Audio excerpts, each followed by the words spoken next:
কারণ ভালোবাসা, আপনাকে যে ভালোবাসতে পারে সে আপনাকে সম্মান দেখাতে পারে, আপনাকে যে সম্মান দিতে পারে সে আপনাকে ভালোবাসতে পারে।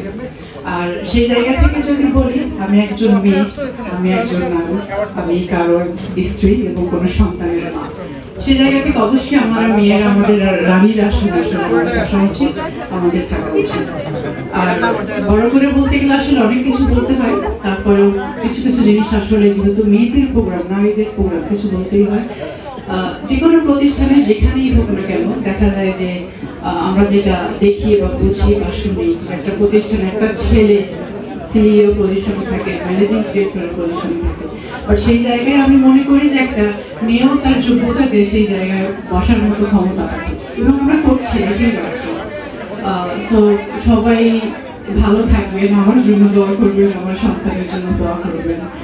আর আমার পাশে আমাদের শ্রদ্ধেয় রেসপেক্টেড জেলারা যেমন নাম আছেন, তুলিয়া আপু আছেন, আপনার জন্য অনেক অনেক শুভকামনা। আর আমিও ব্যক্তিগতভাবে আসলে কিন্তু আমি চাই যে মেয়েদের জন্য কিছু করতে, হয়তো আপনার মতো বড় করে কিছু করতে পারবো না, বা অনেক মেয়েদের জন্য কিছু করতে পারবো না, অ্যাটলিস্ট যতটুকু পারি আমি আমার যোগ্যতায় করতে চাই। তো সবাই দোয়া করবেন, ভালো থাকবেন। Thank you so much. অনেক অনেক ধন্যবাদ।